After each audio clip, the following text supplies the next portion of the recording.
ప్రపంచ పండుగ. క్రిస్మస్ అనేది ప్రపంచ పండుగ. లోకంలో ఎన్నో పండుగలు ఉన్నాయి. కొన్ని పండుగలు కొన్ని ప్రాంతాలకే పరిమితం, కొన్ని పండుగలు కొన్ని దేశాలకే పరిమితం, కొన్ని పండుగలు కొన్ని రాష్ట్రాలకే పరిమితం. కానీ క్రిస్మస్ అనేది ఇది ప్రపంచ పండుగ. యేసుక్రీస్తు జన్మదినం ప్రపంచానికే పర్వదినం. Christmas is the historical event in the world. ఆయన జన్మ ఈ ప్రపంచంలో అది చాలా మహోన్నతమైనది. యేసుక్రీస్తు ఈ భూమి మీదకి రావటం ద్వారానే చరిత్ర రెండు భాగాలైంది. ఈరోజు ప్రపంచంలో ఎవరైనా ఈరోజు తారీఖు ఎంత అని చెప్పాలంటే క్రీస్తు శకం, క్రీస్తు పూర్వం. చరిత్ర రెండు భాగాలైంది ఆయన ఈ లోకానికి రావడంతోనే. అంత మాత్రమే కాకుండా మనం పుట్టక ముందు మనం ఎక్కడ పుడతామో మనకు తెలియదు. మనం పుట్టక ముందు మనల్ని కనేవారెవరో మనకు తెలియదు. మనం పుట్టక ముందు ఏ ఉద్దేశంతో మనం ఈ భూమి మీద పుడతామో అది మనకెవరికీ తెలియదు. కానీ యేసుక్రీస్తు పుట్టుక అలా కాదు. ఆయన పుట్టక ముందే 750 సంవత్సరాలకు ముందే యెషయా అనే ఒక ప్రవక్త ఆయన పుడతారు అని చెప్పారు. ఆయన ఎవరి ద్వారా ఈ భూమి మీదకి వస్తారో అది కూడా చెప్పారు. ఆయన ఏ ఉద్దేశంతో ఈ భూమి మీద జన్మిస్తాడో అది కూడా చెప్పటం జరిగింది అని నేను చెప్పడానికి సంతోషిస్తూ ఉన్నాను. అంత మాత్రమే కాకుండా ఆయన జన్మ అది పాపము లేకుండా, ఈ భూమి మీద ప్రతి మానవుడు అందరం పాపులమే, కానీ జన్మ పాపం లేకుండా పుట్టిన వాడు యేసుక్రీస్తు ఒక్కడే. మనం పుట్టాం కాబట్టి చనిపోతాం, కానీ చనిపోవడం కోసమే పుట్టిన వాడు యేసుక్రీస్తు ఒక్కడే. చాలా సంవత్సరాల క్రితం ఇలాగే ఈ క్రిస్మస్ దినాలలో ఒక స్థలములో క్రిస్మస్ మీటింగ్ జరుగుతుంది. ఆ క్రిస్మస్ మీటింగ్ చాలా పెద్ద క్రౌడ్ జరుగుతుంది. వేలాది మంది ఆ మీటింగ్కి వచ్చారు. తర్వాత అప్పటికే చాలా పాటలు ఆ మీటింగ్లో పాడేశారు. క్రిస్మస్లో సహజంగా 4 ఉంటాయి. మొదటిది సంగీతం. క్రిస్మస్లో సంగీతం లేకపోతే అది క్రిస్మసే కాదు. కనుక క్రిస్మస్లో మొదటిది సంగీతం. రెండవది క్రిస్మస్లో ఉండేది సంతోషం. క్రిస్మస్ అంటేనే సంతోషం. దేవదూత భూమి మీదకి వచ్చి ప్రజలందరికీ కలగబోవు మహా సంతోషకరమైన సువార్తమానం. కనుక క్రిస్మస్లో సంగీతం ఉంటుంది, క్రిస్మస్లో సంతోషం ఉంటుంది, క్రిస్మస్లో సహవాసం ఉంటుంది, క్రిస్మస్లో సందేశం ఉంటుంది. 4 సార్లు చెప్పాను. మొదటిది సంగీతం, రెండవది సంతోషం, మూడవది సహవాసం, 4వది సందేశం. కనుక క్రిస్మస్లో సందేశం లేకపోతే అది క్రిస్మసే కాదు. ఇలాగే చాలా సంవత్సరాల క్రితం ఒక దేశంలో క్రిస్మస్ మీటింగ్ జరుగుతూ ఉంటే పాటలన్నీ అయిపోయిన తర్వాత నాలాంటి ఒక దైవజనుడిని వాక్యం చెప్పడానికి ఆయన్ని స్టేజ్ మీదకి పిలిచారు.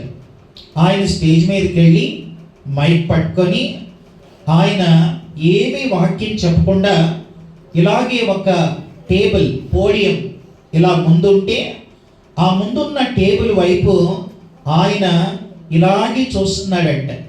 టేబుల్ని చూస్తున్నాడు. ఆయన ఏం వాక్యం చెప్పట్లేదు, టేబుల్ మీదే చూస్తున్నాడు. అయితే ఎడమ వైపున ఒక పెద్ద స్క్రీన్ ఉంది, కుడివైపున ఒక పెద్ద స్క్రీన్ ఉంది. ఆయన ఆ టేబుల్ మీదే చూస్తున్నాడు. సరే, కెమెరా వాళ్ళు ఏం చేశారంటే, నిలబడ్డ ఆయన చిన్న సేవకుడేమీ కాదు, ప్రపంచంలోనే పెద్ద దైవజనుడు. ఆయన పేరు బిల్లీ గ్రహం. కాబట్టి బిల్లీ గ్రహం గారు క్రిస్మస్ వాక్యం చెప్పకుండా టేబుల్ మీద ఏం చూస్తున్నాడని కెమెరా వాళ్ళు ఆ టేబుల్ మీద ఏముందో వేశారు. ఆయన అలాగే చూస్తున్నాడు. స్క్రీన్ మీద కూడా అటు ఇటు కనబడతా ఉంది.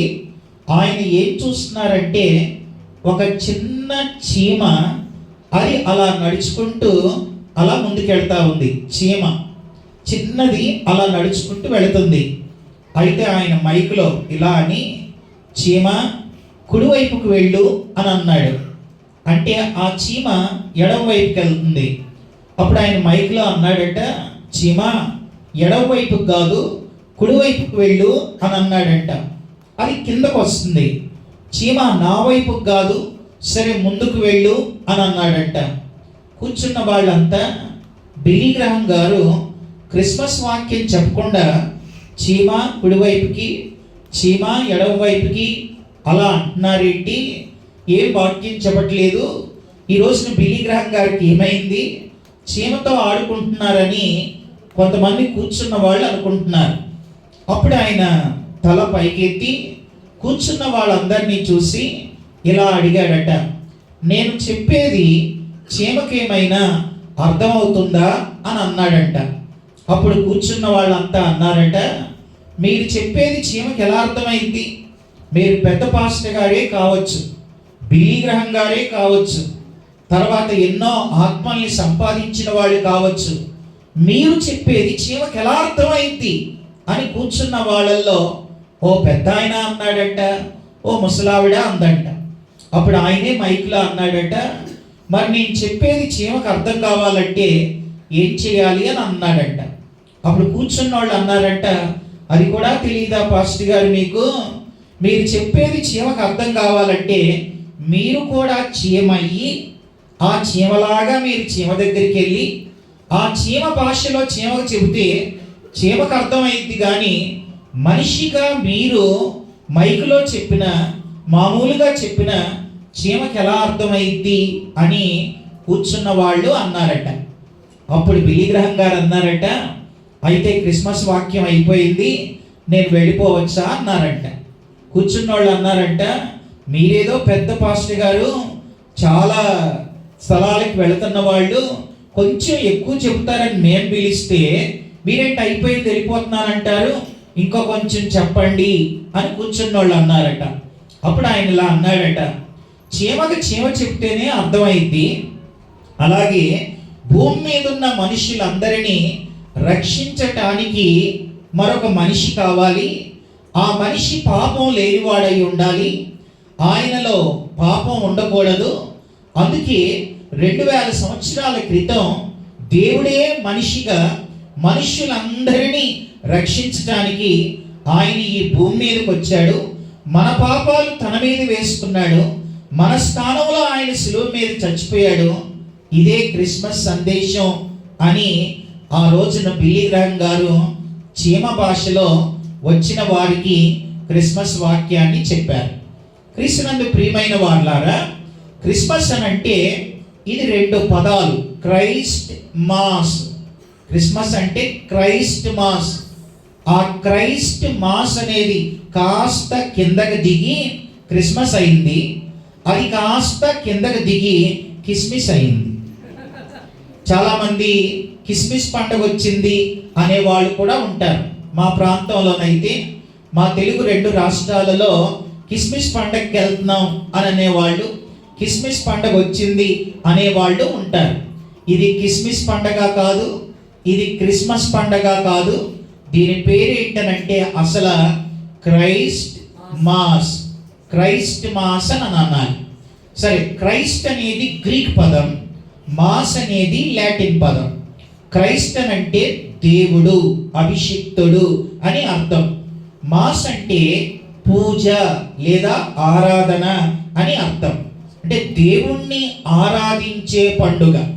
క్రిస్మస్ అంటే దేవుణ్ణి ఆరాధించే పండుగ. ఈయన ప్రపంచానికే దేవుడు, అందుకే ప్రపంచం అంతా కూడా ఈ పండుగను జరుపుకుంటూ ఉంది. క్రీస్తునందు ప్రియులారా వినండి, కొన్ని పండుగలకి కొన్ని రాష్ట్రాలకి సెలవు దినం ఉంటుంది. ఇప్పుడు ఇక్కడ కర్ణాటకలో కొన్ని పండుగలు మా తెలంగాణలో జరుపుకోరు, అలాగే మా తెలంగాణలో కొన్ని పండుగలు పక్కనున్న ఆంధ్రాలో జరుపుకోరు, అలాగే మన దేశంలో జరుపుకునే పండుగలు పక్కనున్న అటు చైనా కానీ ఇటు పాకిస్తాన్ వాళ్ళు కానీ అలా వాళ్ళు జరుపుకోరు. కానీ ప్రపంచం అంతా జరుపుకునే ఏకైక పండుగ ఒక్కటే, అది క్రిస్మస్ పండుగ. హల్లెలూయా. కనుక ప్రపంచం అంతా ఈ రోజున ఏ కులం మతం అనే భేదం లేకుండా, ఆ దేశం ఈ దేశం అని తారతమ్య భేదాలు లేకుండా ప్రపంచం అంతా జరుపుకునే పండుగ ఒక్కటే, అది క్రిస్మస్ పండుగ. అయితే ఈ పండుగలో ప్రాముఖ్యత ఏంటనంటే, దేవుడే మనిషిగా ఈ భూమి మీదకి వచ్చాడు. దేవుడు మనిషి అయ్యాడు. చీమకి చీమ చెబితే అర్థమైనట్లుగా మనుషులందరినీ రక్షించడానికి దేవుడే మనిషిగా ఈ భూమి మీదకి ఆయన వచ్చాడు. అది పండుగ, అది సంతోషం, అది ఆనందం. కనుక ఇలా ఎన్నడూ జరగనిది ఆయన ద్వారానే జరిగింది. సరే, అయితే మరి ఆయన ఎందుకు ఈ భూమి మీదకి వచ్చాడు? దేవుడు మనిషిగా ఈ భూమి మీదకి ఎందుకు వచ్చారు అని అంటే, బైబిల్లో చాలా కారణాలు ఉన్నాయి. ఈ రాత్రి నేను 7 కారణాలు చూపించి నా వర్తమానాన్ని ముగిస్తాను. 7 విషయాలు చెప్తాను, 7 వచనాలు చూపిస్తాను, 7 మాటలు చెప్పి ఈ సందేశాన్ని ముగిస్తాను. అసలు దేవుడు మనిషిగా ఈ భూమి మీదకి ఎందుకు వచ్చాడు? 7 కారణాలు. మొదటి కారణం చూడండి, యోహాను సువార్త 1వ అధ్యాయం, నేను చదువుతూ ఉన్నాను, 18వ వచనం. బైబిల్లో యోహాను సువార్త 1వ అధ్యాయం 18వ వచనాన్ని మనం చూస్తే అక్కడ ఇలా ఉంది. యోహాను 1:18, ఎవడునో ఎప్పుడునో దేవుని చూడలేదు, ఎవడునో ఎప్పుడైననో దేవుని చూడలేదు, తండ్రి రొమ్ముననున్న అద్వితీయ కుమారుడే ఆయనను బయలుపరిచెను అని ఉంది. మొదటి కారణం, అసలు దేవుడు మనిషిగా ఈ భూమి మీదకి ఎందుకు వచ్చాడు అని అంటే, ఎవడు ఎప్పుడైనానో దేవుణ్ణి చూడలేదు, ఆయనను కాదు, ఎవడునో ఎప్పుడునో దేవుణ్ణి చూడలేదు. కనుక ఈ భూమి మీద ఎవరో దేవుణ్ణి చూడలేదు. ఎందుకు చూడలేదు అని అంటే, దానికి జవాబు బైబిల్లోనే యోహాను సువార్త 4వ అధ్యాయం 24లో దేవుడు ఆత్మ గనుక అని ఉంది. దేవుడు ఆత్మ, గాడ్ ఈజ్ స్పిరిట్. కనుక ఎవరని చూడలేం. కానీ మనుషులకు దేవుడు ఎవరో కావాలి, మనుషులకు ఒక రూపం కావాలి. శరీరంతో ఉండగలిగితేనే దేవుణ్ణి మనం చూడగలుగుతాం. అందుకే సాక్షాత్తు 2025 సంవత్సరాల క్రితం ఆత్మస్వరూపుడైన దేవుడు శరీరధారిగా ఈ భూమి మీదకి వచ్చాడు. ఆదిలో వాక్యమై ఉన్న దేవుడు, చూడండి యోహాను సువార్త 1వ అధ్యాయం 1వ వచనంలో, ఆదియందు వాక్యముండెను, వాక్యము దేవుని యొద్ద ఉండెను, వాక్యము దేవుడై ఉండెను. ఆయన వాక్యమై ఉన్న దేవుడు. అయితే 14లో ఏముందంటే, ఆ వాక్యము శరీరధారి అయి శరీరాన్ని ధరించుకొని దేవుడే మనిషిగా ఈ భూమి మీదకి ఆయన దిగి వచ్చాడు. వాక్యమై ఉన్న దేవుడు శరీరాన్ని ధరించి ఈ భూమి మీదకి రావడం వల్ల, ఆయన ఈ లోకానికి రావడం వల్ల ప్రపంచానికి దేవుడెవరో తెలిసింది. ఆయనే రాకపోతే ప్రపంచానికి దేవుడెవరో తెలిసేది కాదు. అందుకే యోహాను 1:18లో, ఎవడునో ఎప్పుడైననో దేవుని చూడలేదు, తండ్రి రొమ్ముననున్న అద్వితీయ కుమారుడే ఆయనను బయలుపరిచాడు. అంటే దేవుణ్ణి లోకానికి బయలుపరచడానికి, తెలియచేయడానికి దేవుడే మనిషిగా ఈ భూమి మీదకి వచ్చాడు. ఆయన వలననే మనకి దేవుడెవరో తెలిసింది. సరే, ఇక్కడ ఒక ప్రశ్న. ఈ భూమి మీద ఎవరినైనా డాక్టర్ అనాలంటే వాళ్ళకి MBBS ఉండాలి, లేదా ఒక టీచర్ అనాలంటే వాళ్ళకి ఏదో BEd ఉండాలి. అలాగే ఈ భూమి మీద ఎవరినైనా ఏదైనా పిలవాలంటే వాళ్ళకి కొన్ని డిగ్రీలు ఉండాలి. అలాగే ఈ భూమి మీద ఎవరినైనా దేవుడు అని అనాలంటే, అలా అనబడే ఆయనకి కనీసం 6 లక్షణాలు ఉండాలి. జాగ్రత్తగా వినండి. దేవుడు అని ఒక ఆయన్ని అనాలంటే, ఇప్పుడు మీ మధ్యలో నిలబడ్డ నేనే దేవుణ్ణి అన్నాను అనుకోండి, అది అబద్ధమే, నేను దేవుణ్ణి కాను. అలాగే ఈ ప్రపంచంలో నేనే దేవుణ్ణి అనేవాళ్ళు చాలా మంది ఉన్నారు. అయితే ఒక ఆయన్ని దేవుడు అనాలంటే ఆయనకి 6 లక్షణాలు ఉండాలి. 6 ఏంటో చెబుతాను వినండి. మొదటిది, ఈ భూమి మీద ఎవరినైనా దేవుడు అని అనాలంటే మొదటి మాట, ఆయన సృష్టికర్త అయి ఉండాలి. సృష్టికర్త, ఇంగ్లీష్లో క్రియేటర్. దేవుడు అనే అనాలంటే ఆయన సృష్టికర్త అయి ఉండాలి. సృష్టికర్త అంటే మీకు తెలుసు, పైన ఆకాశం, కింద ఈ భూమి, అలాగే మనం పీల్చుకునే గాలి, అలాగే త్రాగే నీరు, వంటకు ఉపయోగించే అగ్ని, ఈ 5 కలిపి పంచభూతాలు అని అంటారు. పంచభూతాలు, భూతాలంటే దెయ్యాలు కాదు. పంచభూతాలనంటే ఆకాశం, భూమి, గాలి, నీరు, అగ్ని. ఇవన్నీ ఎవరు సృష్టించారు? ఆకాశాన్ని ఎవరు సృష్టించారు? భూమిని ఎవరు సృష్టించారు? గాలి, నీరు, అగ్ని ఎవరు సృష్టించారు? సరే, నిన్ను నన్ను ఎవరు సృష్టించారు? ఈ ముక్కు మన తల్లి కడుపులో మనం పెట్టుకొని పుట్టామా? ఈ రూపం మన తల్లి కడుపులో మనం పెట్టుకొని పుట్టామా అంటే మనల్ని పుట్టించిన ఆయనే దేవుడు. సృష్టి అంతా చేసిన సృష్టికర్తనే దేవుడు. ఎవరిని పడితే వారిని దేవుడు అని అనకూడదు. సృష్టించబడినది దేవుడు కాదు, సృష్టించిన వాడే దేవుడు. కనుక దేవుడు అని అనాలంటే ఆయన సృష్టికర్త, క్రియేటర్ అయి ఉండాలి. ఇది మొదటి లక్షణం. రెండో లక్షణం చెప్తాను. ఈ భూమి మీద ఎవరినైనా దేవుడు అని అనాలంటే రెండవదిగా ఆయన పాపము లేని పరిశుద్ధుడై ఉండాలి. అంటే ఇంగ్లీష్లో హోలీ, పరిశుద్ధుడై ఉండాలి. ఆయన పరిశుద్ధుడు. ఆయన జన్మలో పాపం ఉండకూడదు, ఆయన బ్రతుకులో పాపం ఉండకూడదు. ఆయన పరిశుద్ధుడై ఉండాలి. జన్మ పాపం, రెండవది కర్మ పాపం ఆయనకు ఉండకూడదు, అనగా ఆయన పరిశుద్ధుడై ఉండాలి. రెండవదిగా హోలీ.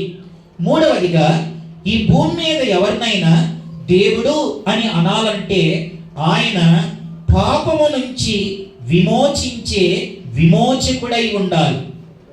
సహజంగా చేసిన పాపాలు పోవాలంటే మనందరికీ తెలిసిన ఒక విషయం ఏంటనంటే, చేసిన పాపాలు పరిహరించబడాలంటే రక్తం చిందించబడాలి.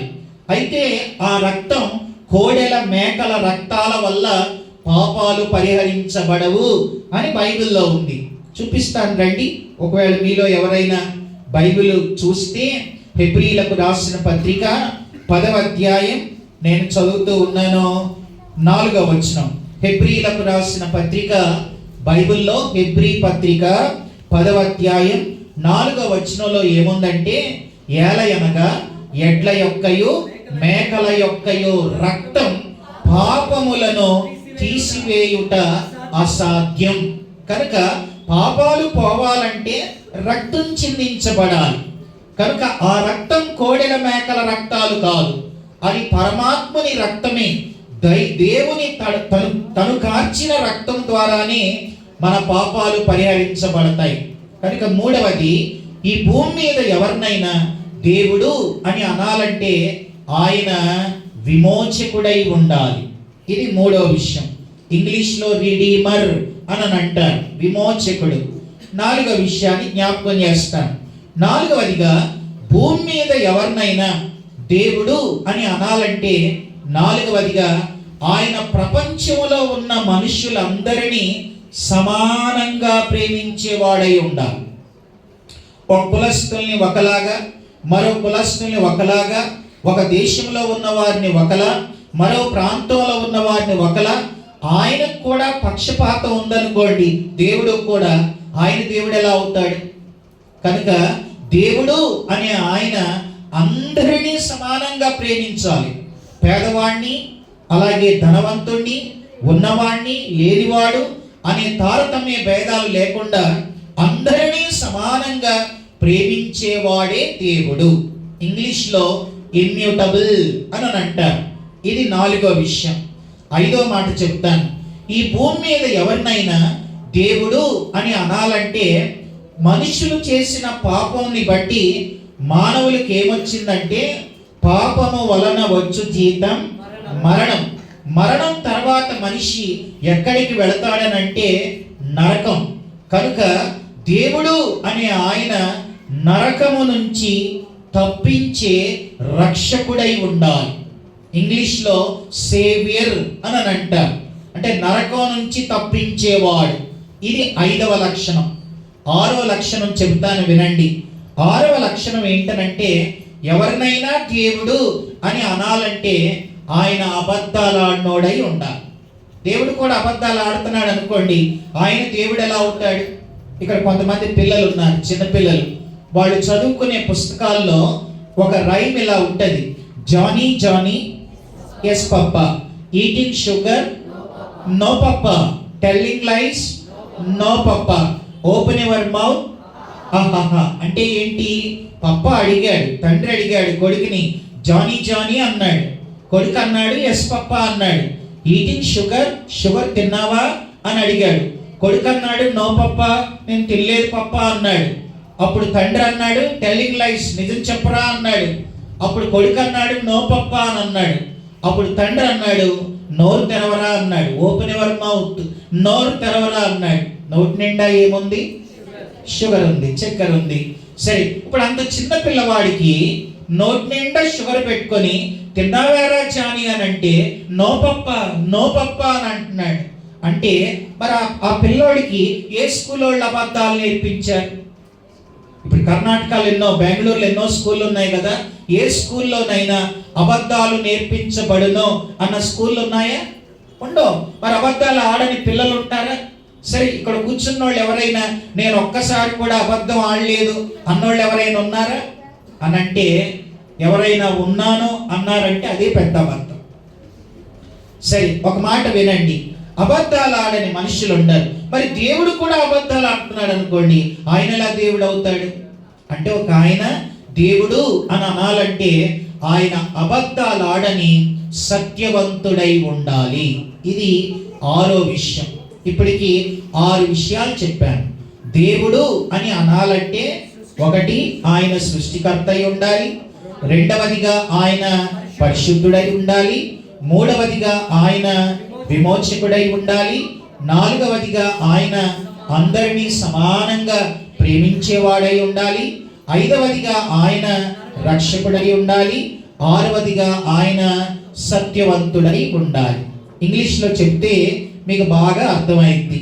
మొదటిది క్రియేటర్, 2వది హోలీ, 3వది రిడీమర్, 4వది ఇమ్యూటబుల్, 5వది సేవియర్, 6వది ట్రూత్ఫుల్. మళ్ళా చెప్తాను. మొదటిది క్రియేటర్ సి, 2వది హోలీ హెచ్, 3వది రిడీమర్ ఆర్, 4వది ఇమ్యూటబుల్ ఐ, తర్వాత 5వది సేవియర్ ఎస్, 6వది truthful T. C H R I S T, Christ plus mass is equal to Christmas. Hallelujah. కనుక క్రిస్మస్ అని అంటే, క్రిస్మస్ అనేది 2 పదాల కలయిక. క్రిస్మస్లో 2 పదాలు, క్రైస్ట్, మాస్. క్రైస్ట్ అంటే దేవుడు, మాస్ అంటే ఆరాధన, వర్షిప్. దేవుణ్ణి పూజించి ఆరాధించే పండుగ. మరి దేవుడు అని అనాలంటే 6 లక్షణాలు ఉండాలి. ఆయన సృష్టికర్త అయి ఉండాలి, క్రియేటర్. ఆయన జన్మలో పాపం ఉండకూడదు, అందుకే కన్యమరియ గర్భాన్ని వచ్చాడు. ఆయన జీవితంలో పాపం ఉండకూడదు, అది ఆయన 33.5 సంవత్సరాల్లో నాలో పాపం ఉన్నదని ప్రపంచంలో ఎవరైనా చూపించండి అని ప్రపంచాన్ని సవాలు విసిరిన వాడు యేసుక్రీస్తు ఒక్కడే. ఆయన పాపం లేనివాడు. సి అంటే క్రియేటర్, హెచ్ అంటే హోలీ. 3వదిగా ఆర్ అంటే రిడీమర్. రిడీమర్ అంటే విమోచకుడు, ఆయన విమోచించేవాడు. ఆయన దేంతో విమోచించాడు? చూడండి, బైబిల్లో పేతురు రాసిన మొదటి పత్రిక 1వ అధ్యాయం 18లో ఏముందంటే, పేతురు రాసిన మొదటి పత్రిక 1వ అధ్యాయం 18వ వచనంలో, పితృపారంపర్యమైన మీ వ్యర్థ ప్రవర్తనను విడిచిపెట్టునట్లుగా వెండి బంగారముల వంటి క్షయ వస్తువుల చేత మీరు విమోచించబడలేదు. విమోచించబడలేదు. 19లో అమూల్యమైన రక్తము ద్వారా అనగా నిర్దోషమును నిష్కళంకమునగు గొర్రెపిల్ల వంటి క్రీస్తు రక్తము చేత విమోచించబడితిరని మీరు ఎరుగుదురు కదా. కనుక తన రక్తంతో విమోచించటానికి ఆయన భూమి మీదకి వచ్చాడు. ఆరంటే రిడీమర్. ఇక్కడ చాలా మంది చదువుకున్న వాళ్ళు ఉన్నారు. నేను మిమ్మల్ని ఒక ప్రశ్న అడుగుతున్నాను. ప్రపంచంలో ఎన్ని వండర్స్ ఉన్నాయి? గూగుల్లోకి వెళ్ళి మనం ఎన్ని వండర్స్ ఉన్నాయని, ప్రపంచంలో వండర్స్ ఎన్నని కొడితే 7 వండర్స్ మనకి చూపిస్తాయి. అయితే వినండి, ఒక మాట చెప్తాను. ఆ 7 వండర్స్లో 6 కట్టడాలు, ఒకే ఒక్క వ్యక్తి ఉన్నాడు. మీరు ఎప్పుడైనా గమనించారా 7 వండర్స్? ఒకసారి ఎవరైనా 7 వండర్స్ ఇన్ ద వరల్డ్ అని గూగుల్లో కొట్టామనుకో 6 కట్టడాలు ఉంటాయి, అంటే నిర్మాణాలు 6, కానీ ఒక వ్యక్తి ఉన్నాడు. ఆయనే మన ప్రభు అయిన యేసుక్రీస్తు. హల్లెలూయా. 7 వండర్స్లో ఒక వండర్ జీసస్ క్రైస్ట్ అండి. ఇప్పుడు ఆ 7 వండర్స్ ఏంటి మనకు తెలుసు. మన దేశంలో కూడా ఉంటుంది తాజ్ మహల్, అదొక వండర్, అది కట్టడ. చైనా వాల్, చుట్టూ ఉన్న వాల్, అదొక కట్టడ. తర్వాత ఈఫిల్ టవర్, ప్యారిస్లో ఉంది ఈఫిల్ టవర్, అదొక కట్టడ. మనుషుల చేత కట్టడాలు ఇవి. కానీ ఆ 7 ఒక వ్యక్తి ఉన్నాడు. ఆ వ్యక్తి ఎవరనంటే యేసుక్రీస్తు. అది ప్రపంచంలోనే ఒక వ్యక్తి వండర్. అది ఎక్కడ ఉందనంటే బ్రెజిల్ దేశంలో ఉంటుంది. బ్రెజిల్ దేశంలో చాలా ఎత్తైన ఒక కొండ మీద యేసుక్రీస్తు యొక్క స్టాట్యూని పెట్టారు. ఇలా 2 చేతులు, మీరు 7 వండర్స్లో చూడండి, ఈ చెయ్యి ఈ చేతులు ఇలా చాపడి ఒక పెద్ద వండర్ ఉంటుంది. ఆ స్టాట్యూ ఉంటుంది. సరే, నేను చెప్పే ఆ స్టాట్యూ గురించి కాదు. నేను చెప్పాలనుకున్న వండర్ ఏంటంటే ప్రతి స్టాట్యూ కింద ఒక వర్డ్ రాస్తారు. అది మనం రాయం. అది ప్రపంచంలో మేధావులు, ప్రపంచ విజ్ఞులు, తర్వాత గొప్పవాళ్ళు వాళ్ళు రాస్తారు. ఇప్పుడు ఆ స్టాట్యూ కంటే పెద్ద స్టాట్యూ భారతదేశంలో ఉంది, గుజరాత్లో. ఆ స్టాట్యూ కింద ఏం రాశారంటే స్టాట్యూ ఆఫ్ యూనిటీ అని రాశారు. మన గుజరాత్లో ఉన్న స్టాట్యూ ఆఫ్ యూనిటీ అని రాశారు. కానీ ప్రపంచ వండర్లో ఒక వండర్ జీసస్ క్రైస్ట్. ఆ కింద రాసిన మాట ఏంటంటే క్రైస్ట్ ద రిడీమర్ అని రాశారు. హల్లెలూయా. Christ the redeemer. ఆయన ఒక్కడే, యేసుక్రీస్తు ఒక్కడే ప్రపంచ ప్రజల పాపముల నుంచి పరిహరించగలిగిన వాడు యేసుక్రీస్తు ఒక్కడే అని ప్రపంచం గుర్తించింది. ఇది నేను పెట్టింది కాదు, మీరు పెట్టింది కాదు. రిడీమర్ ఒక్కడే పాపాల నుంచి విమోచించగలిగిన వాడు. మన దేశంలో పెద్ద స్టాట్యూ ఉంది, దాని కింద ఆయన పేరు పెట్టి ఆయన రిడీమర్ అంటారా? అలాగే ప్రపంచంలో చాలా గొప్ప గొప్ప వ్యక్తులు ఉన్నారు. ద గ్రేట్ అలెగ్జాండర్ రిడీమర్ అనలేదే, జూలియస్ సీజర్ రిడీమర్ అని అనలేదే, ఇంకా చాలా మంది పెద్ద పెద్ద వాళ్ళు ఉన్నారు, వాళ్ళు రిడీమర్ అనలేదే. ఓ 15 ఏళ్ల క్రితం వినండి, 15 సంవత్సరాల క్రితం ప్రపంచాన్ని అత్యంత ప్రభావితం చేసిన వాళ్ళ పేర్లు లండన్ మిషన్ వాళ్ళు పంపించమంటే ప్రపంచంలోనే తన రచనల ద్వారా కానీ, మాటల ద్వారా కానీ, వారి చేతల ద్వారా కానీ ప్రపంచాన్ని ఇన్ఫ్లుయెన్స్ చేయించిన వాళ్ళ పేర్లు అందరినీ పంపమనంటే ప్రపంచంలో అందరి పేర్లు లండన్ మిషన్కి వెళ్ళి, అలా వెళ్ళిన వాళ్ళు ముందుగా ఒక 500 మందిని సెలెక్ట్ చేశారు. ఆ తర్వాత 400 మంది, ఆ తర్వాత 300 మంది, ఆ తర్వాత 200, 100, అలా తర్వాత 50 మంది, అలా ఒక 50 మందిని ప్రపంచంలో అత్యంత ప్రభావితం చేసిన వాళ్ళ పేర్లు రాస్తారు. అయితే వినండి, ప్రపంచాన్ని అత్యంత ప్రభావితం చేసిన వాళ్ళల్లో 2వ నెంబర్ పేరు ఎవరిది రాశారనంటే నెపోలియన్ బోనాపార్టీ. బాగా చదువుకున్న వాళ్ళకి తెలుసు నెపోలియన్ బోనాపార్టీ. ఏ ఇంటర్నేషనల్ స్పీకర్ అయినా ఆయన చెప్పిన కొటేషన్ వాడకుండా ఆయన స్టేజ్ దిగడు. ఆయన 2వ వ్యక్తిగా ముద్రించారు నెపోలియన్ బోనాపార్టీ. 3వదిగా ఎవరు అని అంటే 3వ స్థానంలో ఉన్నది షేక్స్పియర్, 4వ స్థానంలో ఉన్నది మహమ్మద్ ప్రవక్త, 5వ స్థానంలో ఉన్నది అబ్రహాం లింకన్, 6వ స్థానంలో ఉన్నది జార్జ్ వాషింగ్టన్, 7వ స్థానంలో ఉన్నది హిట్లర్, 8వ స్థానంలో ఉన్నది అలెగ్జాండర్ ద గ్రేట్ అలెగ్జాండర్, 9వ స్థానంలో ఉన్నది అరిస్టాటిల్, 10వ స్థానంలో ఉన్నది గౌతమ బుద్ధ, ఇలా 1, 2, 3 అలా పెట్టారు. కానీ మొదటి స్థానంలో ఎవరు ఉన్నారు అని అంటే మన ప్రభు అయిన యేసుక్రీస్తు. హల్లెలూయా. ఇది నా మాట కాదు, ప్రపంచాన్ని ప్రభావితం చేసిన వ్యక్తుల్లో మొదటి వాడు యేసుక్రీస్తు. ఎందుకు అనంటే ఆయన జీవితం ఎందుకు అంత ప్రభావితం చేసిందంటే, వినండి చెప్తాను. యేసు ప్రభు ఈ భూమి మీద ఉన్నప్పుడు ఎప్పుడూ కూడా ఆయన గుర్రం ఎక్కలేదు, ఆయన గాడిద ఎక్కాడు. గుర్రం అనేది రక్తపాతానికి సాదృశ్యం. ఆయన గుర్రాలు ఎప్పుడూ ఎక్కలేదు, ఆయన గాడిదే ఎక్కాడు. గాడిద సమాధానానికి గుర్తు. ఈ లోకంలో సమాధానాన్ని తన మాటలతో నెలకొల్పిన వాడు, తనను హింసించినా, కొట్టినా, గాయపరిచినా క్షమించండి అని ప్రపంచాన్ని ప్రభావితం చేసిన వాడు ప్రభు అయిన యేసుక్రీస్తు ఒక్కడే. అందుకనే ఆయన స్టాట్యూ కింద ఈ మాట రాశారు, క్రైస్ట్ ద రిడీమర్ అని రాశారు. ఇంకెవ్వరు కూడా, ఇప్పుడు నేను చెప్పిన నెపోలియన్ బోనాపార్ట్ కానీ, షేక్స్పియర్ కానీ, మహమ్మద్ ప్రవక్త కానీ, అబ్రహాం లింకన్ కానీ, జార్జ్ వాషింగ్టన్, ప్రపంచంలో ఎవరి పేరైనా చెప్పండి, వాళ్ళ స్టాట్యూల కింద వారు ప్రపంచాన్ని విమోచించారని ఎవ్వరూ రాయలేరు. ప్రపంచాన్ని తన రక్తంతో పాపాల నుంచి విమోచించిన విమోచకుడు ఒక్కడే, ఆయనే ప్రభు అయిన యేసుక్రీస్తు. అందుకనే క్రైస్ట్ అనే పదంలో C for creator, H for holy, R for redeemer, I for immutable, S for saviour, T for truthful, Christ plus mass is equal to Christmas. సరే, 2000 సంవత్సరాల క్రితం ఆయన ఈ భూమి మీదకి వచ్చి, యేసు ప్రభు ఈ భూమి మీద కేవలం 33.5 సంవత్సరాలే ఉన్నారు. ఈ 33.5 సంవత్సరాలు ఆయన ఏం చేశారు అని అంటే, ఈ 6 లక్షణాలు తన జీవితం ద్వారా లోకానికి బయలుపరిచాడు. ఇప్పుడు ఆయన ఈ భూమి మీదకి వచ్చి గుడ్డివాళ్ళకు చూపునిచ్చాడు. గుడ్డివారికి చూపు ఎవరిస్తారు? సృష్టికర్తే ఇవ్వగలుగుతాడు.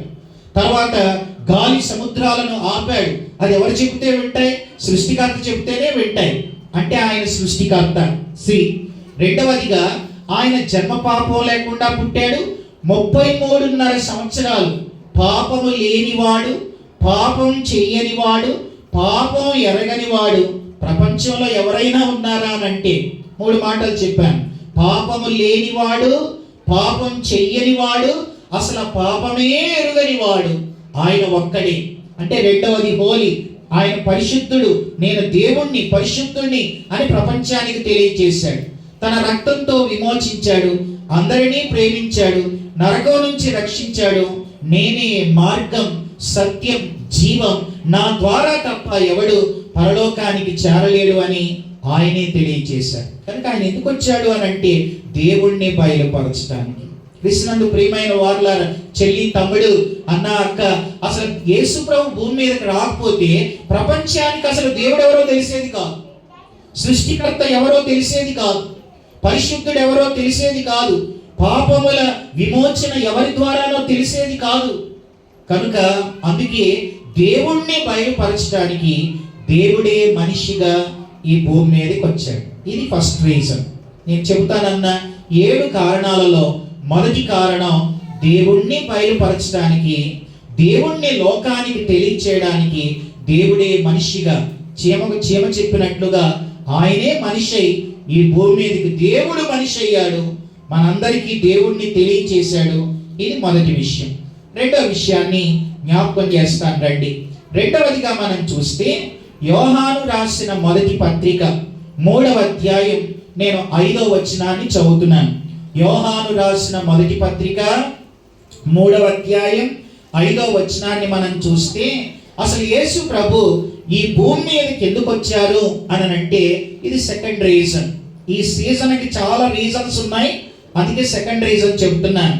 చూడండి, 3వ అధ్యాయం 5వ వచనంలో, పాపములు తీసివేయుటకై ఆయన ప్రత్యక్షమాయను. ఇది రెండవ రీజన్. ఆయన ఎందుకు ఈ భూమి మీదకి వచ్చారు అని అంటే పాపాలు తీసివేయడానికి వచ్చాడు. మరి ఈ భూమి మీద ఏ మనిషిలోనైనా నాలో పాపము లేదు అన్న మనుషులు ఎవరైనా ఉన్నారా? బైబిల్ ఇలా చెబుతూ ఉంది, ఏ భేదం లేదు, అందరూ పాపము చేసి అనే మాటే బైబిల్ చెబుతుంది. అందరూ పాపులే, పాపం లేని వాళ్ళు ఎవ్వరూ లేరు. మరి పాపాలు ఎవరు తీసివేయగలరు అని అంటే, ఏ మానవుడైనా మనలో ఉన్న పాపాన్ని తీసివేయగలడా అని అంటే, ఏ మానవుడు మనలోని పాపం తీసివేయలేడు. అందుకే ఆయన మత్తయి సువార్త 1వ అధ్యాయం 21వ వచనం ప్రకారం చూడండి. మత్తయి సువార్త 1వ అధ్యాయం 21వ వచనంలో అక్కడ ఇలా ఉంది, ఆమె ఒక కుమారుని కనును, తన ప్రజలను వారి పాపముల నుంచి ఆయనే రక్షించు, తన ప్రజలను వారి పాపాల నుంచి రక్షించును అని మనం చూస్తాం. అందరూ ఒకసారి ఇది చూడండి. ఆయన ఈ భూమి మీద ఉన్నప్పుడు ఆయన ఎన్నడూ కూడా కలం బట్టి ఓ కవితైన ఆయన ఎప్పుడూ చెప్పలేదు. అంటే యేసు ప్రభు కవి కాదు. ఆయన భూమి మీద ఉన్నప్పుడు ఇలా మైక్ తీసుకొని ఎన్నడూ ఒక పాట అయినా పాడలేదు. అంటే ఆయన ఒక సింగర్ కాదు. యేసు ప్రభు భూమి మీద ఉన్నప్పుడు ఇలా రోనాల్డ్ కీబోర్డ్ తీసుకొని ఆయన ఎన్నడూ వాయించలేదు. అంటే ఆయన మెజిషియన్ కాదు. ఆయన భూమి మీద ఉన్నప్పుడు ఎంతో మంది వ్యాధిగ్రస్తుల్ని బాగు చేశాడు. అంటే ఆయన డాక్టర్ కాదు. ఆయన ఈ భూమి మీద ఉన్నప్పుడు ఆయన చెప్పిన మాటలతో ఈనాడు ప్రపంచంలో అగ్రరాజ్యాలు వారి రాజ్యాంగ పరిపాలనా పద్ధతిలో మార్పులు కోరుకుంటున్నాయి. అంటే ఆయన రాజకీయవేత్త కాదు. ఆయన ఈ భూమి మీద ఉన్నప్పుడు ధనవంతులతో మాట్లాడి మీ ధనాన్ని పేదలకు ఇవ్వండి అని అన్నాడు. అలానే ఆయన కమ్యూనిస్ట్ లీడర్ కాదు. ఆయన ఈ భూమి మీద ఉన్నప్పుడు సమాజంలో వెలివేయబడిన వాళ్ళని తిరిగి తన మాటలతో సమాజంలోకి తిరిగి చేర్చాడు. అలానే ఆయన సంఘ సంస్కర్త కాదు. ఆయన కవి కాదు, ఆయన ఒక గాయకుడు కాదు, మెజిషియన్ కాదు, ఫిజిషియన్ కాదు. ఇవేవి కానప్పుడు మరి ఇన్ని వేల సంవత్సరాల నుంచి ఆయన ఈ లోకానికి వచ్చిన రాకడను ప్రపంచం ఎందుకు జ్ఞాపకం చేసుకుంటుంది అని అంటే, ఆయన వచ్చింది ప్రధానమైన రీజన్ ఏంటనంటే, మానవ సమస్య నుంచి మనుషుల్ని విడిపించడానికి ఆయన భూమి మీదకి వచ్చాడు. మానవ సమస్య నుంచి మనుషుల్ని విడిపించటానికి. సరే, ఏంటి మానవ సమస్య? మానవ సమస్య డబ్బులకో ధనవంతుల్లా వచ్చేవాడు. మానవ సమస్య విద్యలకో ఓ పండితుల్లా వచ్చేవాడు. మానవ సమస్య ఆరోగ్యం అనుకో డాక్టర్లా వచ్చేవాడు. మానవ సమస్య ఒకవేళ జ్ఞానం అనుకో ఆయన పరిజ్ఞానం అనుకో సైంటిస్ట్లా వచ్చేవాడు. మానవ సమస్య ఒకవేళ న్యాయం అయితే ఓ పోలీస్ ఆఫీసర్లా వచ్చేవాడు. కానీ మానవ సమస్య ఇదేది కాదు. ప్రపంచంలో పెద్ద సమస్య ఏమిటి అని అంటే 3 అక్షరాలు పాపము. ప్రపంచంలో పెద్ద సమస్య పాపం. కానీ ఈ పాపాలు తీసివేయడానికి దేవుడు మనిషిగా ఈ భూమి మీదకి వచ్చాడు. హల్లెలూయా. ఇది రెండవది. ఒకటి, దేవుణ్ణి బయలుపరచడానికి, తెలియజేయడానికి. ఆయన రాబట్టే దేవుడు ఎవరో తెలుసు. రెండవది, ఆయన ఎందుకు వచ్చాడనంటే నీలో నాలో పాపాలు తీసివేసి పాపిని పరిశుద్ధునిగా చేయడానికి దేవుడు మనిషిగా ఈ భూమి మీదకి రక్షకుడుగా వచ్చాడు. అందుకనే బైబిల్లో అపోస్తలుడైన పౌలు తిమోతికి రాసిన మొదటి పత్రిక 1వ అధ్యాయం 15వ వచనంలో ఏముందంటే చూడండి. అపోస్తలుడైన పౌలు తిమోతికి రాసిన మొదటి పత్రిక 1:15, పాపులను రక్షించుటకు క్రీస్తు యేసు లోకమునకు వచ్చాడు. పాపులను రక్షించుటకు, పాపుల్ని శిక్షించడానికి కాదు, ఆయన రక్షించడానికి ఓ రక్షకుడుగా వచ్చాడు. వినండి, కొన్ని మాటలు చెప్తాను. దేశాన్ని రక్షించడానికి మిలిటరీ వాళ్ళు ఉంటారు. దేహాన్ని రక్షించడానికి డాక్టర్లు ఉంటారు, బాడీ గార్డ్స్ ఉంటారు. పంటల్ని రక్షించడానికి ఎన్నో క్రిమి సంహారక మందులు ఉంటాయి. కానీ పాపిని రక్షించే రక్షకుడు ఒక్కడే, ఆయన పేరే యేసుక్రీస్తు.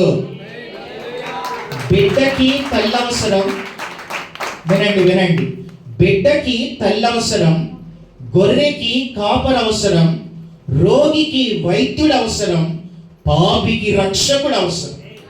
అందుకే పాపులందరినీ రక్షించటానికి రక్షకుడుగా యేసు ప్రభు ఈ భూమి మీదకి 2025 సంవత్సరాల క్రితం పాపులను రక్షించుటకు క్రీస్తు యేసు లోకానికి వచ్చాడని పౌలు అన్నాడు. మనం చాలాసార్లు యేసుక్రీస్తు అంటాం, కానీ పౌలు గారు క్రీస్తు యేసు అన్నాడు. క్రీస్తు అంటే క్రైస్ట్, యేసు అంటే మనిషి. క్రైస్తు శరీరం దాల్చుకొని భూమి మీదకి వచ్చాడు. దేవుడు మనిషి అయ్యాడు, అది క్రిస్మస్. క్రైస్ట్ జీసస్ అయ్యాడు. మనం జీసస్ క్రైస్ట్ అంటాం కదా, కానీ పౌలు ఎక్కడైనా ఆయన క్రీస్తు యేసు అన్నాడు. క్రీస్తు అంటే దేవుడు, అభిషిక్తుడు, మహోన్నతుడు. అలాంటి గొప్ప దేవుడు, అనంతుడైన దేవుడు, సర్వాధికారి అయిన దేవుడు, మహాదేవుడు మనుషులందరినీ రక్షించడానికి మన వంటి వాడు అయ్యాడు. ఇది సెకండ్ రీజన్. ఒకటి, దేవుణ్ణి లోకానికి తెలియచేయడానికి. రెండవదిగా, పాపములు తీసివేయడానికి. మూడవ రీజన్ చెప్తానండి, థర్డ్ రీజన్. ఆయన ఎందుకు ఈ భూమి మీదకి వచ్చారు అని అంటే, థర్డ్ రీజన్ చూడండి. యోహాను రాసిన మొదటి పత్రిక 3వ అధ్యాయం 8వ వచనం. యోహాను రాసిన మొదటి పత్రిక 3:8 ఏముందంటే, అపవాది మొదటి నుండి పాపం చేయుచున్నాడు గనుక పాపము చేయువాడు అపవాది సంబంధి. అపవాది యొక్క క్రియలను లయపరచుటకి దేవుని కుమారుడు ప్రత్యక్షమాయను. అంటే మూడవదిగా ఆయన ఎందుకు ఈ భూమి మీదకి వచ్చారనంటే, అపవాది క్రియలను లయపరచటానికి. పాపము చేయువాడు అపవాది సంబంధి. వినండి, పుట్టడంతో అబద్ధికులు ఉంటారా? పుట్టడంతో ఆ రోజే పుట్టాడు, అతను ఏమైనా అబద్ధాలు ఆడతాడా? తర్వాత పుట్టడంతో ఎవరైనా చెడ్డ పనులు చేస్తారా? పుట్టడంతో ఎవరైనా చెడు తిరుగుళ్ళు తిరుగుతారా అంటే చెడు ఉండదు. కానీ పెరుగుతూ ఉంటే ఆ మనిషిలో ఎన్ని పాపాలో వచ్చేస్తాయి. ఒక చీమల పుట్టలాగా మనిషిలో పాపాల పుట్ట చాలా ఉంటుంది. మరి అన్ని పాపాలు ఎలా నేర్చుకున్నాడు అని అంటే, నేర్పించే మామయ్య ఈ లోకంలో ఒకడు ఉన్నాడు, వాడి పేరే సాతాను. వాడే సాతాను. ఈ రోజున చెడ్డయి చూడు అని నీకు ఎవరు నేర్పిస్తున్నాడు? నిన్ను శోధించేవాడు ఆడే, నీ జీవితాన్ని పాడు చేసేవాడు ఆడే, చెడు మార్గంలో నడిపించేవాడు ఆడే. ఈ రోజున చాలా మంది రకరకాల డ్రగ్స్కి, రకరకాల మత్తు పదార్థాలకి, రకరకాల వ్యసనాలకి, అందులో ఏదో ఎంజాయ్ ఉందని గంజాయి తీసుకొని జీవితాలు నాశనం చేసుకునే వాళ్ళు లోకంలో ఎంతో మంది ఉన్నారు. ఇవన్నీ కూడా ఎవరి క్రియలు అని అంటే, అపవాది క్రియలు. మరి అపవాది క్రియల్ని మనలో ఎవరు లయం చేయగలరు? వాటి నుంచి ఎవరు విడుదల కలిగించగలరు అని అంటే, ఓ చెడ్డవాణ్ణి మంచి త్రోవలోనికి ఎవరైనా మార్చగలరా? ఒక త్రాగుబోతును మంచి దారిలోనికి ఎవరైనా తీసుకొని రాగలరా? మా దగ్గర ఓ పెద్ద తాగుబోతున్నాడు. పెద్ద తాగుబోతాను ఎందుకన్నానంటే, రోజుకు 2-3 వేలు తాగుతాడట. పెద్ద తాగుబోతే కదా, రోజుకి 2-3 వేలు తాగుతాడు.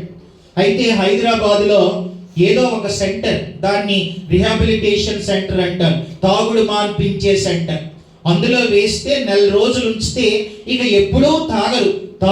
తాగుడు వ్యసనం ఉన్నవాడు మానేస్తాడని ₹1,00,000 అంట నెలకి.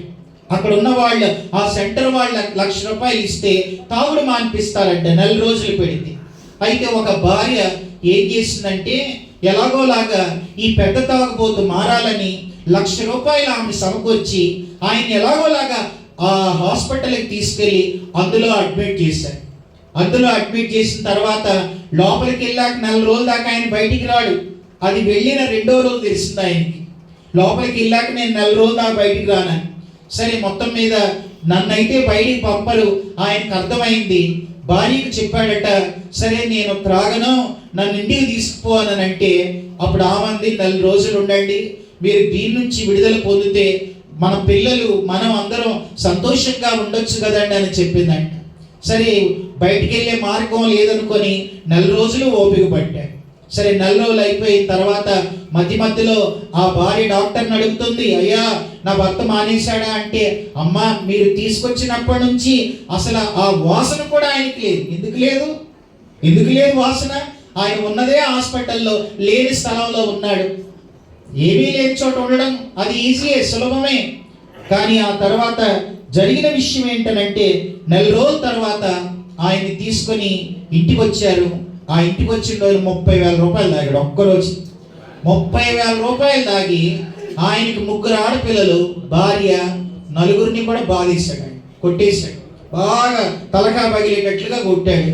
నన్ను 4 రోజులు తీసుకెళ్ళి అందులో పడేస్తారా అని చెప్పి బాగా కొట్టాడు. నేను ఈ విషయాలు ఎందుకు చెప్తున్నానంటే, ఒక త్రాగుబోతుని ఎవరు మార్చగలరు ఈ ప్రపంచంలో? చాలా మంది అంటారు, మీరు చాలా మందిని మారుస్తున్నారని మాలాంటి వాళ్ళు అంటారు. మేము ఎవరిని మార్చలేం, మార్చేది ఆయన. దేవుడు మారుస్తాడు అంతే. అపవాది క్రియల్ని లయం చేసేవాడు ఆయన. నిన్ను చెడ్డ మార్గంలో తీసుకొని వెళ్తున్న ఆ క్రియల నుంచి నిన్ను విడిపించేవాడు ఆయన. కనుక ఈ భూమి మీద దుష్టుడు ఉన్నాడు, సాతానుడు ఉన్నాడు. వాడి వ్యసనాల నుంచి, వాడి క్రియల నుంచి ఆయన విడిపించడానికి ఆయన ఈ లోకానికి వచ్చాడు. ఎవరైతే యేసు ప్రభుని తమ సొంత రక్షకుడుగా అంగీకరిస్తారో వారు ఆ క్రియల నుంచి విడుదల పొందుతారు. ఈరోజు యేసు ప్రభు నమ్ముకొని తాగుడు నుంచి విడుదల పొందిన వాళ్ళు లేరా? చెడ్డ వ్యసనాల నుంచి విడుదల పొందిన వాళ్ళు లేరా? చెడ్డవాటి నుంచి, చెడు మార్గాల నుంచి, మత్తు పదార్థాలు, మాదక ద్రవ్యాలు ఇలాంటి వాటి నుంచి విడుదల పొంది మంచి మార్గంలోకి వచ్చిన వాళ్ళు లేరా అనంటే ప్రపంచంలో ఎందరో ఉన్నారు. అలాంటి వారిమే మనందరం కూడా. మనల్ని ఎవరు మార్చారు అనంటే ఏ మనిషి మరొక మనిషిని మార్చలేడు. మనలో మార్పునిచ్చేవాడు, మన జీవితాలను మార్చి మనల్ని వెలిగించటానికి, చీకటి బ్రతుకుల్ని వెలిగించటానికి ఆయనే వెలుగైన దేవుడు ఈ భూమి మీదకి మనల్ని చీకటిలో నుంచి వెలుగులోనికి నడిపించడానికి ఆయనే ఈ భూమి మీదకి దిగి వచ్చాడు. కనుక మూడవదిగా ఆయన ఎందుకు వచ్చారు అని అంటే, మూడవదిగా అపవాది క్రియల నుంచి ఆ లయపరిచి మనుషుల్ని ఆ చీకటి బంధకాల నుంచి విడిపించి వెలుగులోనికి తీసుకొని రావడానికి దేవుడే మనిషిగా ఈ భూమి మీదకి వచ్చాడు. ఇది మూడవ కారణం. నాలుగవ కారణం చెప్తాను రండి. నాలుగవదిగా ఆయన ఎందుకు ఈ భూమి మీదకి వచ్చారు అని అంటే, చూడండి లూకాసు వార్త 2వ అధ్యాయం 14వ వచనంలో దేవుని వాక్యం అక్కడ ఇలా చెబుతుంది. లూకాసు వార్త 2వ అధ్యాయం 14వ వచనాన్ని నేను చదువుతున్నాను. సర్వోన్నతమైన స్థలములలో దేవునికి మహిమ, ఆయనకిష్టులైన మనుషులకు భూమి మీద సమాధానం. భూమి మీద ఏమున్నా లేకపోయినా మనుషులకి ఏముండాలనంటే సమాధానం. అది ఇవ్వడానికి ఆయన వచ్చాడు. నాలుగవది, మనుషులకు సమాధానం ఇవ్వడానికి దేవుడే మనిషిగా ఈ భూమి మీదకి వచ్చాడు. ఎందుకనంటే సమాధానం అనేది కొనుక్కుంటే రాదు. ఉదాహరణకి ఈ బెంగళూరులో మీరు ఎన్నో సూపర్ మార్కెట్లు ఉన్నాయి. మీరు ఏదైనా ఒక సూపర్ మార్కెట్కి వెళ్ళండి, లోపలికి వెళ్ళడంతో అక్కడ పనిచేసే వాళ్ళు ఉంటారు. వాళ్ళు మీకు ఏం కావాలని అడుగుతారు. మీరు ఎవరైనా సరే మీకు 10,000 ఇస్తాను, నాకు 1 కేజీ సమాధానం కావాలి, ఇస్తారా అని ఇన్ని సూపర్ మార్కెట్లు అడగండి. అర్థమవుతుందా? మిగతా ఏవైనా డబ్బులు ఇస్తే ఇస్తారు, కానీ డబ్బులు పెట్టి కొనలేనిది ఒక్కటే, అది సమాధానం. ప్రపంచంలో 10 సార్లు ధనవంతుడు, ఆయన పేరు బిల్ గేట్స్. ప్రపంచంలో ఏకంగా 10 సార్లు ధనవంతుడు ఆయన. ధనవంతుల్లో, ప్రపంచ ధనవంతుల్లో 10 సార్లు ధనవంతుడు బిల్ గేట్స్. ఆయన ఒకసారి హైదరాబాద్ వచ్చాడు. ఆ హైటెక్ సిటీ ఓపెనింగ్కి, ఆ ఇండస్ట్రియల్ ఓపెనింగ్కి హైదరాబాద్ వస్తే అక్కడ మా దగ్గర TV9 అనే ప్రెస్ వాళ్ళు ఆయనకి మైక్ ఇచ్చి బిల్ గేట్స్ని ఇలా అడిగారు, మీరు ప్రపంచంలోని పెద్ద ధనవంతులు, మీకు ఇంకా కావాలి అని అనిపించేది ఏదైనా ఉందా అని అంటే బిల్ గేట్స్ ఇలా అన్నాడు. ఏమన్నాడో తెలుసా? మైక్లో ఆయన చెప్పిన మాట, నేను వద్దు అనుకున్నా వచ్చేది డబ్బు, నేనెంత కావాలనుకున్నా నాకు దొరకనిది సమాధానం అని అన్నాడు. క్రీస్తునందు ప్రియులారా, అప్పుడప్పుడు నేను ఇలా చెప్తాను, మంచం పరుపు మనం కొనుక్కుంటాం, నిద్రను ఎవరైనా కొనుక్కుంటారా? హాస్పిటల్కి వెళ్ళి మందులు కొనుక్కుంటాం, ఆరోగ్యాన్ని ఎవరైనా కొనుక్కుంటారా? బుక్ స్టాల్కి వెళ్ళి పుస్తకాలు కొనుక్కుంటాం, జ్ఞానాన్ని ఎవరైనా కొనుక్కుంటారా? ఏదో ఒక పని చేసి 4 డబ్బులు సంపాదిస్తామే కానీ శాంతి, సమాధానం ఈ భూమి మీద ఎవరివ్వగలుగుతారు అనంటే ఒకే ఒక్కడు ఇవ్వగలుగుతాడు. అది ఇవ్వడానికే ఆయన ఈ లోకానికి వచ్చాడు. ఆయన్ని నమ్మితే నీ హృదయంలో సమాధానం. హల్లెలూయా. భూమి మీద మనుషులకి సమాధానాన్ని ఇవ్వడానికి ఆయనే ఈ భూమి మీదకి వచ్చాడు. ఇది 4వ రీజన్. ఒకటి, దేవుణ్ణి ప్రపంచానికి తెలియజేయడానికి, నేనే దేవుణ్ణి అని తెలియజేయడానికి వచ్చాడు ఆయన. రెండవదిగా, పాపాలు తీసివేయడానికి వచ్చాడు ఆయన. మూడవదిగా, అపవాది క్రియలు లయపరచడానికి వచ్చాడు ఆయన. ఓ చెడ్డ మార్గంలో ఉన్నవాడిని మంచి త్రోవలోనికి తీసుకురావడానికి వచ్చాడు. 4వదిగా భూమి మీద మనుషులందరికీ సమాధానం ఇవ్వడానికి వచ్చాడు. 5వ రీజన్ చెప్తానండి. 5వదిగా ఆయన ఎందుకు ఈ భూమి మీదకి వచ్చారు అనంటే ఇది చాలా ప్రాముఖ్యమైంది. 5వది వినండి. మానవ పాపంతో మనిషి దేవునికి దూరం అయిపోయాడు. అసలు దేవుడు మనుషుల్ని చేసినప్పుడు వినండి, దేవుడు మనిషిని చేసినప్పుడు అనగా బైబిల్లో మొదటి వ్యక్తి ఆదాము అని మనకు తెలుసు. అసలు దేవుడు ఆదామును అవ్వాలని ఎందుకు చేశాడు? దేవుడే వారితో సహవాసం చేయాలని. ఆదాము అవ్వలు దేవునితో, దేవుడు ఆదాము అవ్వలతో ప్రతిరోజు వారు సహవాసం చేసేవారు, మాట్లాడుకునేవాడు. చాలా ఆ సహవాసములో ఎంతో ఆనందంగా గడిపేవారు. కానీ ఎప్పుడైతే తినొద్దన్న పండు తిన్నారో మానవుడు దేవునికి ఏమైపోయాడు అనంటే దూరం అయిపోయాడు. మనిషి దేవునికి దూరం అయిపోయాడు. ఆదికాండం 3వ అధ్యాయం 24వ వచనంలో దేవుడు మనిషిని ఏదైనా తోటలో నుంచి వెళ్ళగొట్టాడు. తినవద్దు అన్న పండు తినుట ద్వారా, ఆజ్ఞను అతిక్రమించుట ద్వారా మానవుడు దేవునికి దూరం అయిపోయాడు. దూరం అయిపోయి మానవుడు ఏం తెచ్చుకున్నాడు అనంటే దేవునితో శాశ్వత ఎడబాటును తెచ్చుకున్నాడు. దేవునితో శాశ్వత ఎడబాటు ఏంటనంటే నరకమే. మనిషి తన పాపంతో నరకం తెచ్చుకున్నాడు. దేవునితో ఉన్న సంబంధం తెగిపోయింది. అంతకుముందు ఏదైనా తోటలో ప్రతిరోజు చల్లపూట వేళ ఎంతో సంతోషంగా గడిపే ఆదాము హవ్వలు తినవద్దన్న తిన్నాక దేవునితో సంబంధం లేదిక. సంబంధం పోయింది, సహవాసం పోయింది. అయితే మనిషి దూరం అయిపోయి పాపం వల్ల నరకానికి పాత్రుడై ఏదో ఒక రోజున చచ్చిపోతే నరకానికి వెళ్ళాలి. అలాంటి మనిషిని దేవుడు ప్రేమించి ఆయన ఎందుకు మరలా వచ్చాడనంటే పాపంతో ఏ సంబంధాన్ని అయితే పోగొట్టుకున్నాడో అది తిరిగి మరలా ఆయనతో పునరుద్ధరించడానికి దేవుడే మనిషిగా ఈ భూమి మీదకి దిగి వచ్చాడు. హల్లెలూయా. 5వది ఏంటనంటే దేవునితో సంబంధాన్ని మరలా తిరిగి పునరుద్ధరించడానికి దేవుడే మనిషిగా వచ్చాడు. దేవునితో తిరిగి సంబంధం మరలా వస్తుంది నీకు. నీలో పాపాన్ని ఆయన ద్వారా నువ్వు పోగొట్టుకుంటే నువ్వు దేవునితో మళ్ళా తిరిగి సహవాసం చేయొచ్చు. ఆయనతో నువ్వు మాట్లాడొచ్చు. ఆయన నీతో మాట్లాడతాడు, నువ్వు ఆయనతో మాట్లాడతావు. మరలా సహవాసంలో మళ్ళీ కొనసాగొచ్చు. నువ్వు నరకానికి వెళ్ళావు, నీకు నిత్య జీవం ఉంది అనేది జ్ఞాపకం చేసుకోవాలి. ఇది 5వ రీజన్. పోయిన సహవాస సంబంధాలు తిరిగి పునరుద్ధరించడానికి దేవుడే మనిషిగా వచ్చాడు. ఇది 5వ కారణం. 6వ కారణం చెప్తాను రండి.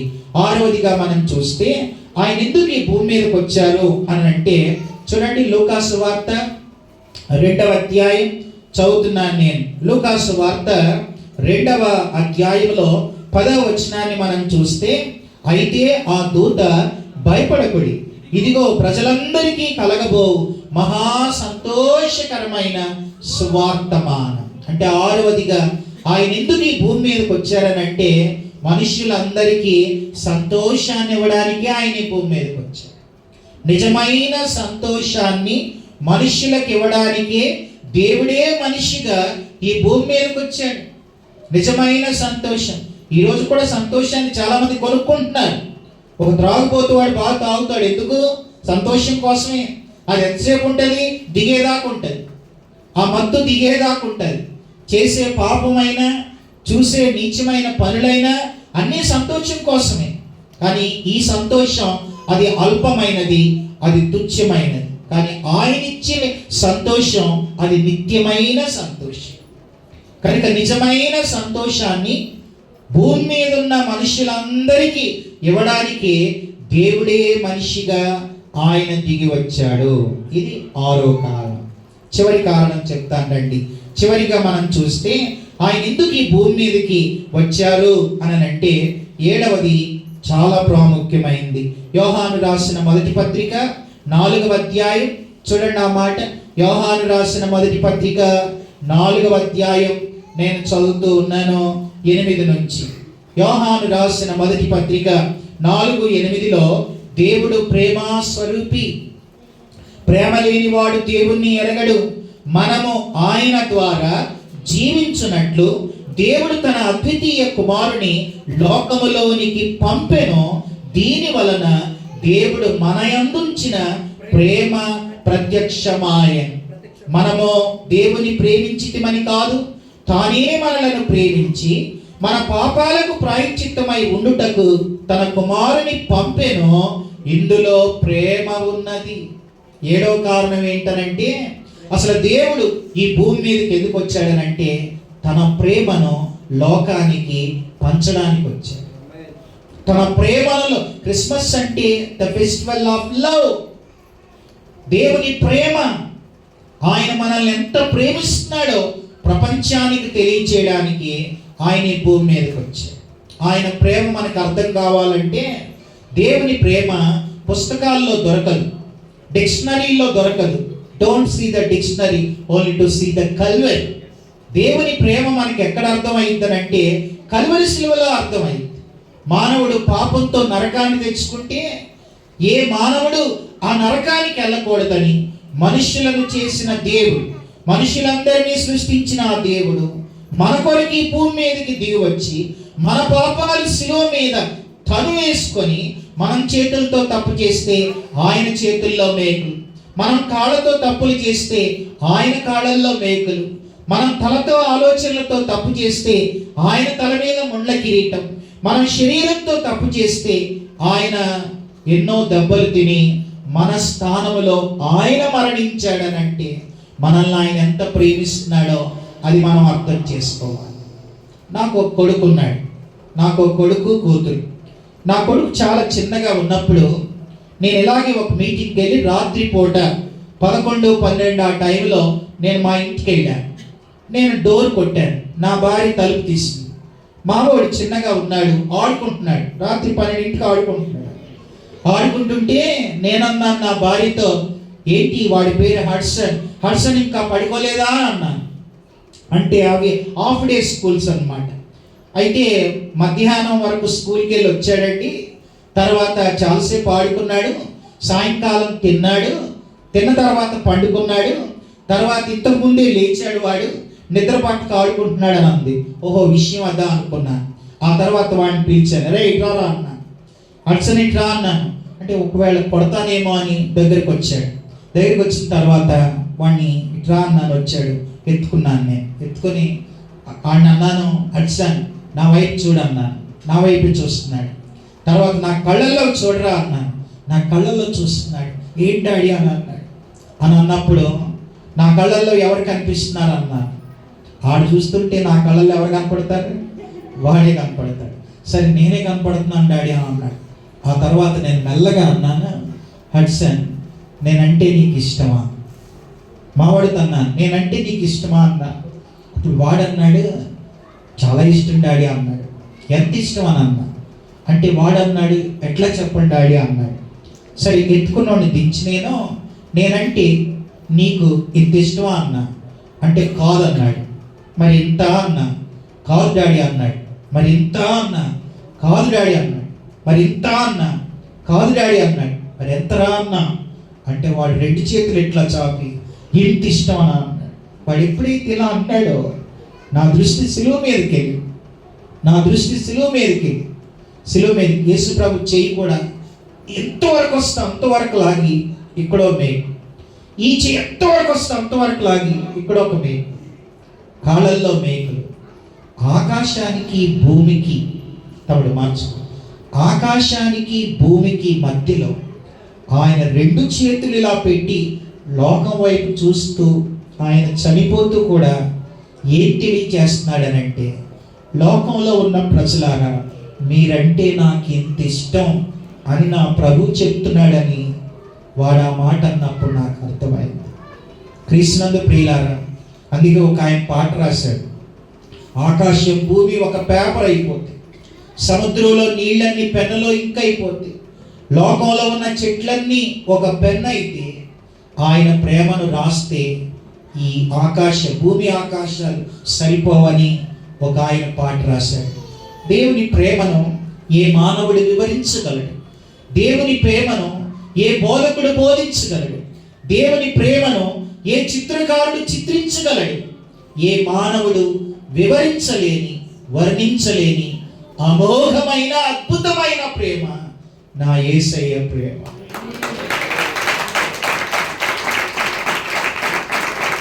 ఆ ప్రేమను లోకానికి పంచటానికి, లోకాన్ని ఎంతో ప్రేమించిన దేవుడు సిలువ దాకా దిగి వచ్చాడు, సిలువ మీద ప్రాణం పెట్టాడు. ఆ ప్రేమను లోకానికి తెలియజేశాడు. క్రిస్మస్ అంటే లవ్, దేవుని ప్రేమ. అసలు దేవుడు మనల్ని ప్రేమించి భూమి మీదకి వచ్చాడు. ఆయన ప్రేమ ఉంది అందులో. ఆ ప్రేమను పొందని వాళ్ళు పొందాలి, పొందిన వాళ్ళు అనేకులకు పంచాలి. హల్లెలూయా. ఇంకా ఆ ప్రేమను పొందకపోతే ఈ రోజైనా పొందు. ఇదే మిక్కిలి అనుకూలమైన సమయం. నేడే రక్షణ దినం. రేపుకు రూపు లేదు, రేపు మనది కాదు. ఇంకా ప్రేమగల దేవుడు ఎందుకు వచ్చాడో అర్థం కాకపోతే ఈ రోజు రాత్రైనా ఈ మాటల ద్వారా అయినా తెలుసుకో. 7 కారణాలు చెప్పాడు.